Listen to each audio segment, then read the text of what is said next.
बाजार पर आज ऊपरी स्तर से दिखा दबाव। निफ्टी दिन के ऊपरी स्तरों से करीब 200 अंक फिसलकर 24,200 के पास बंद। बैंक निफ्टी भी दिन के ऊपरी स्तरों से करीब 750 अंक फिसला 56,100 के पास बंद। मेटल आईटी को छोड़ ज्यादातर सेक्टर इंडेक्स लाल निशान में रहे।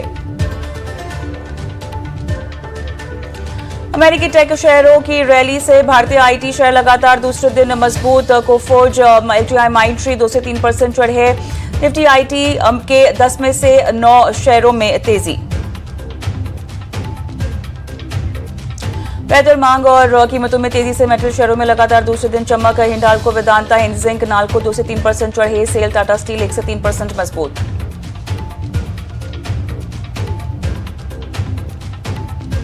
मजबूत तिमाही नतीजे से एचडीबी फाइनेंशियल का शेयर करीब 7% भागा। एनआई में 22% और मुनाफा 41% शानदार ग्रोथ के साथ दर्ज। वहीं बेहतर नतीजों के दम पर आईसीआईसीआई लोम्बार्ड में भी 1.5% की तेजी।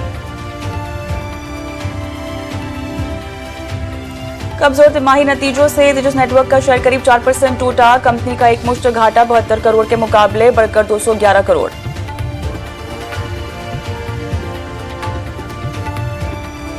तिमाही नतीजे से पहले विप्रो के शेयर में हल्की बढ़त। आज बाजार बंद होने के बाद नतीजे आएंगे। बड़े डील्स में देरी से मार्जिन पर दबाव संभव। एचडीएफसी लाइफ के नतीजों पर भी रहेगी नजर।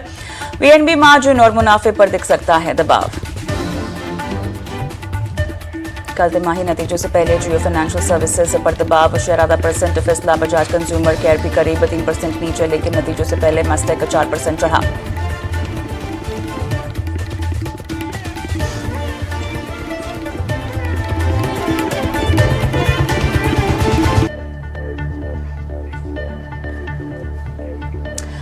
नमस्कार, आप देख रहे हैं कल की तैयारी। मैं हूं आपके साथ कविता थपलियाल और अगले आधे घंटे हम आपको कल के सेशन की तैयारी करवाने वाले हैं। लाइव एक्सपर्ट हमारे साथ जुड़ेंगे और साथ ही स्पेसिफिक स्टॉक स्पेसिफिक सवालों के जवाब भी दिए जाएंगे। लेकिन एक राउंड अप बाजार की चाल का, जहां पर हमने देखा कि ऑलमोस्ट अपनी शुरुआती तेजी को पूरी तरह से गंवाते हुए निफ्टी की क्लोजिंग यहां पे क्लोज 24,200 होती हुई दिखाई दे रही है, काफी सपाट।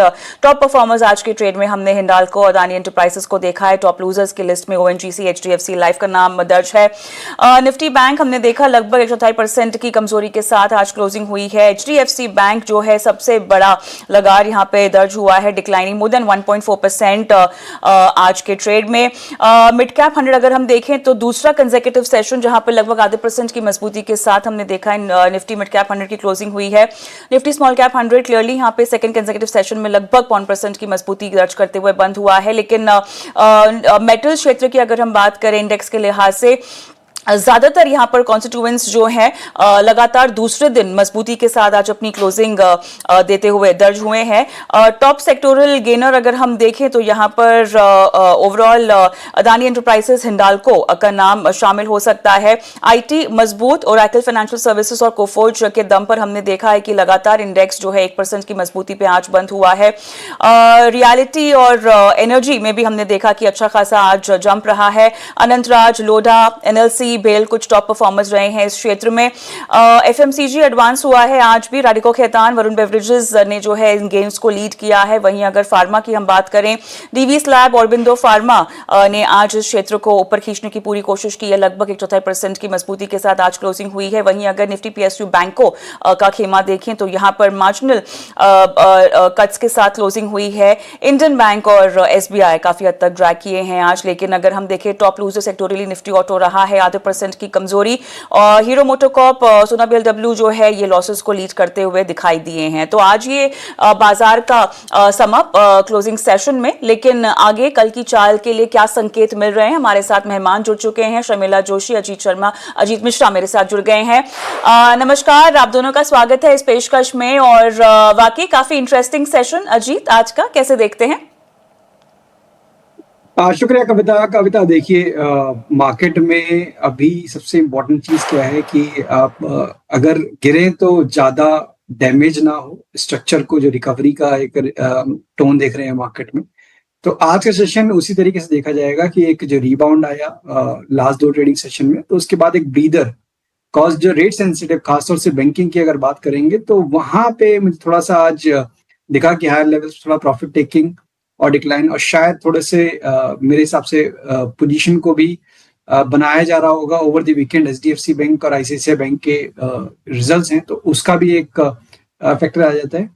But apart from that, rotational basis पे अक्रॉस सेक्टर आपने देखा कि बाइंग इंटरेस्ट अच्छा था, मार्केट ब्रेथ स्ट्रांगली बना हुआ है, तो इंडिकेशन तो यही है कि ये पॉजिटिव टोन बरकरार रहेगा और ग्रेजुअली सही आप धीरे धीरे करके जो मेजर एवरेजेस हैं, लॉन्ग टर्म एवरेजेस हैं इंडेक्स की, करीब 24,700 800 के पास, तो वहां तक आप इंडेक्स को जाते हुए देख सकते हैं इस रिकवरी में। बैंकिंग जैसे हमने बताया थोड़ा सा यहाँ बैकफुट पे रह सकता है, तो एनर्जी और select counters from auto basket और फार्मा, यहाँ पे मेरे हिसाब से आप फोकस करते हैं तो अच्छे विकल्प मिल सकते हैं। इंडेक्स में थोड़ा बहुत कंसोलिडेशन शायद आपको देखने को मिल सकता है इन द इंटरिम। आपका क्या टेक होगा आज के सेशन को देखते हुए? शर्मिला, आपका क्या टेक होगा आज के सेशन को देखते हुए?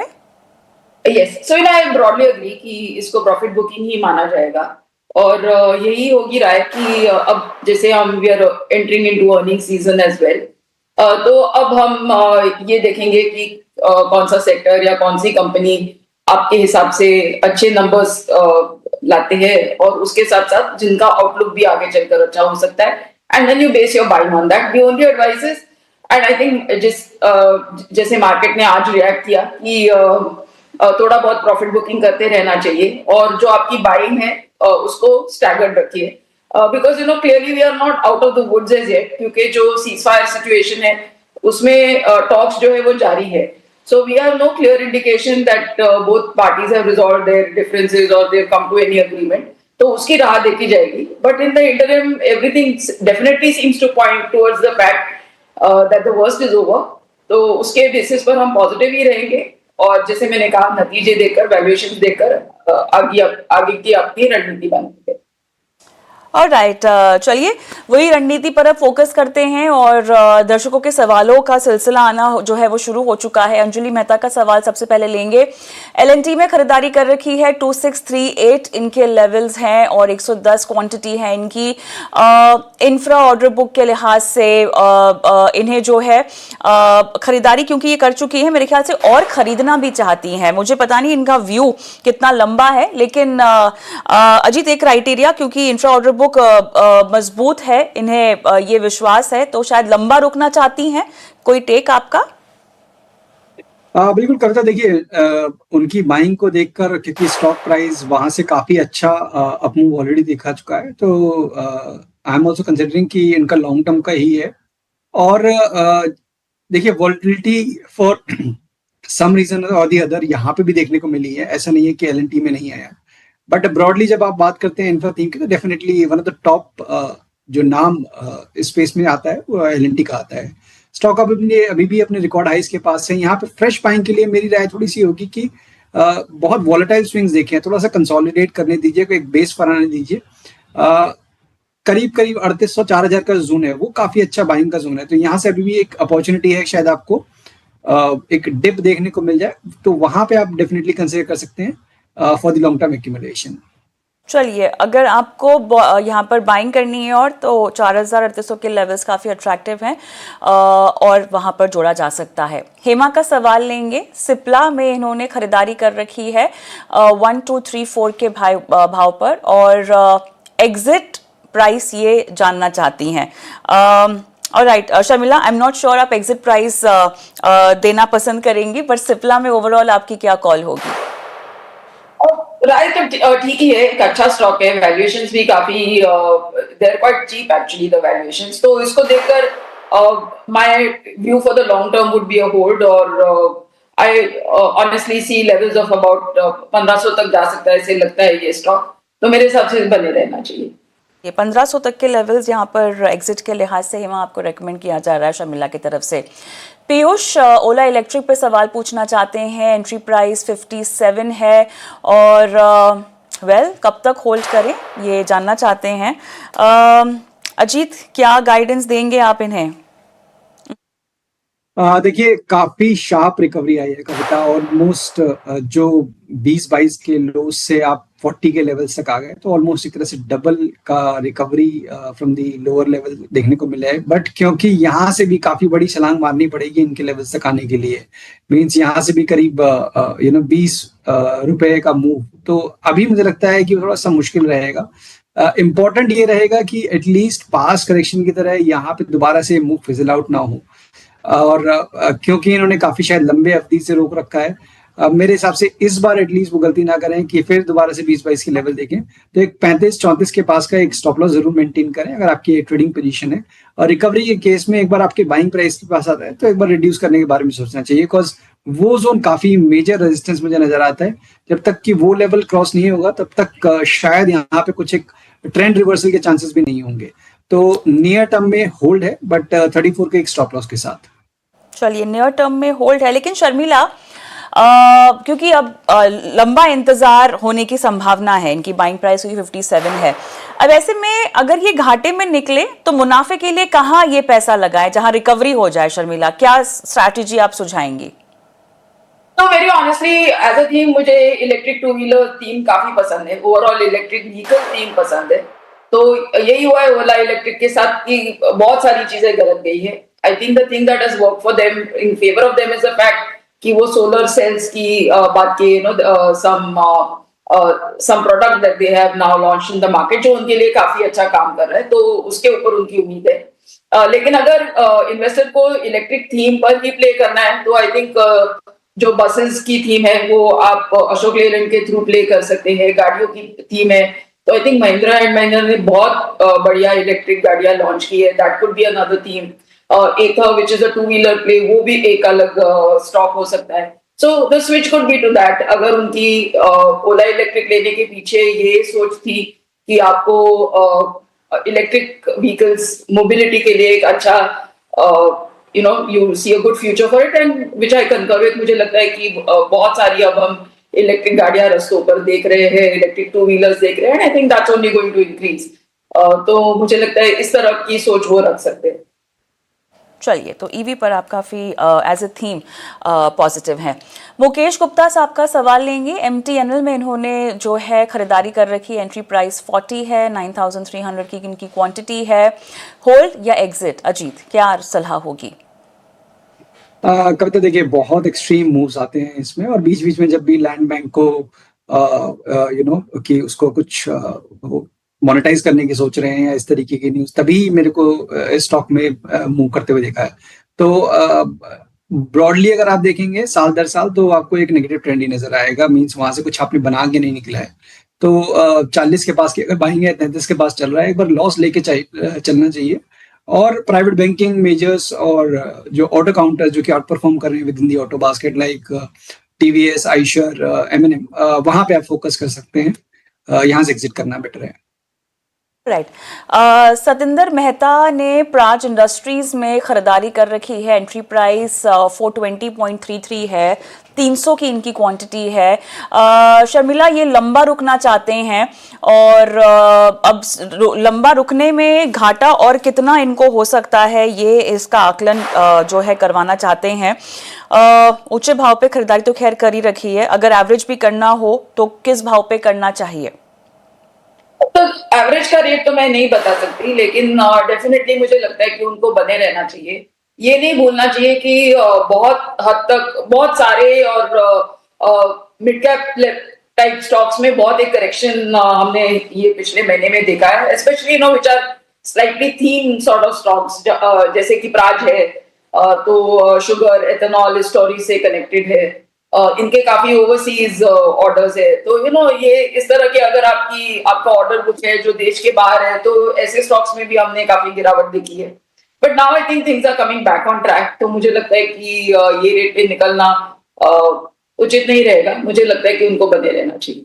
चलिए, आपको रुकने की ही सलाह फिलहाल दी जा रही है। चलिए, आप दोनों मेहमान भी हमारे साथ जुड़े ही रहिएगा, लेकिन बाजार की इस गिरावट में कई छोटी और मझोली कंपनियों ने दमदार रिटर्न्स दिए हैं। कौन सी कंपनियों ने निवेशकों की झोली भरी है, इसकी ही पूरी डिटेल हमारे सहयोगी विकास लेकर मौजूद है हमारे साथ। विकास, बताइए क्या कह रही है आपकी लिस्ट? बिल्कुल, देखिए एक महीने में बाजार में कुछ ऐसी छोटी मझोली कंपनियां हैं जिन्होंने बहुत ही शानदार रिटर्न दिया है। जो रिटर्न का जो दायरा है ना, वो 22% से लेके 66% तक का रिटर्न का दायरा है। एक पूरी लिस्ट हमने निकाली है रिसर्च करके कि कौन से शेयर्स ने कितना रिटर्न दिया है। आप देखिए सबसे ऊपर आपको इस लिस्ट में दिख रहा है गैलेंट इस्पात। गैलेंट इस्पात में 66% का रिटर्न मिला है। उसके बाद वेबसॉल एनर्जी आपको दिखेगा जहां 66% का रिटर्न मिला है। किर्लोस्कर एनर्जी आपको दिख रहा है जिसमें 66% का रिटर्न है। उसके अलावा आप नीचे देखिए तो आईटीडीसी और जीएमडीसी जैसे शेयर हैं जहां पे आपको 50 और 39% का रिटर्न मिला है। इसमें आपको खास ध्यान ये रखना है कि मेटल की जो कंपनियां हैं, जो मिनरल्स की और मेटल की कंपनियां हैं, क्योंकि लगातार ग्लोबल टेंशन की वजह से मेटल सप्लाई में डिस्ट्रप्शन हुआ है, उसकी वजह से तमाम मेटल कंपनियों के शेयरों में अच्छी खासी तेजी देखने को मिली है। जो एल्यूमिनियम से जुड़े हुए हैं या तमाम जो है वो क्रिटिकल मिनरल से जुड़े हुए शेयर हैं, उनमें अच्छी खासी तेजी देखने को मिली और उसका असर इन कंपनियों में मिला है। उसके अलावा देखिए कुछ और कंपनियां, थर्मैक्स देखिए 26% का रिटर्न इस शेयर ने एक महीने के अंदर ही दिया। इलेक्ट्रा ग्रीनटेक जो ईवी का जो सबसे बड़ा बज था, उसका फायदा इस कंपनी को मिला है। दिल्ली में ईवी पॉलिसी आई, जो ड्राफ्ट आया उसका, वो काफी पॉजिटिव है ईवी कंपनियों के लिए और उसका फायदा इस शेयर को देखने को मिला है। 34% का रिटर्न आपको इस शेयर में देखने को मिला है। जेबीएम ऑटो इस शेयर में भी देखिए 27% का, इसको भी ईवी का बेनिफिट निश्चित तौर पर मिला है। कई जो है वो पॉलिसी ड्राफ्ट की वजह से, पॉलिसी ड्राफ्ट में कई ऐसे फैसले हैं जो इन कंपनियों के लिए पॉजिटिव हो सकता है और उसका फायदा मिला है। वारी एनर्जीज रिन्यूएबल एनर्जी की थीम भी अच्छी खासी चली है। वारी एनर्जीज में देखिए आप 23% का रिटर्न एक महीने के अंदर मिला है और एथन एनर्जी में भी 22% का रिटर्न मिला है। तो ये वो पूरी लिस्ट है उन कंपनियों की, छोटी मझोली कंपनियों की, जिनमें 22% से लेकर 66% तक का रिटर्न एक महीने के अंदर ही मिला है। और मजे की बात यह है कि इनमें से कई ऐसी कंपनियां हैं जिनको अर्ली स्टेज पर, यानी जब उनके रिटर्न्स कम थे, जब उनमें तेजी कम ही आई थी, तभी हमारे चैनल पर ईटी नाउ स्वदेश पर तमाम एक्सपर्ट्स ने आइडेंटिफाई किया और उसमें रिकमेंडेशन भी दी थी। तो ये वो लिस्ट है जहां पे अच्छा खासा रिटर्न 22% से लेकर 66% तक का मिला है पिछले एक महीने में। ऑलराइट, चलिए शुक्रिया विकास इस पूरे अपडेट के लिए। तो ये है मालामाल करने वाले वो काउंटर्स, लेकिन वक्त हो गया है हमारे खास सेगमेंट वीआईपी शेयर्स का।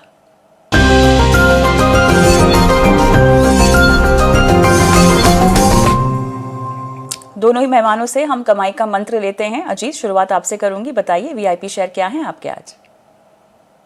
बिल्कुल कविता, देखिए मूड और मार्केट के टोन को ध्यान में रखते हुए तो बाय साइड पे ही जाएंगे। और जिस तरीके से हमने देखा है कि डिफेंस वाले स्टॉक्स, इनमें एक अच्छी रिकवरी आई है अक्रॉस दी बोर्ड, और बीईएल जो कि लीड कर रहा है with in the defence basket, मुझे लगता है यहाँ मोमेंटम आने वाले टाइम में और अच्छा मजबूत हो सकता है। तो 475 तक के लेवल्स नियर टर्म में एंटिसिपेटेड है। यहाँ पे 446 के एक स्टॉप लॉस के साथ जरूर आप इसको लॉन्ग करने के लिए देख सकते हैं।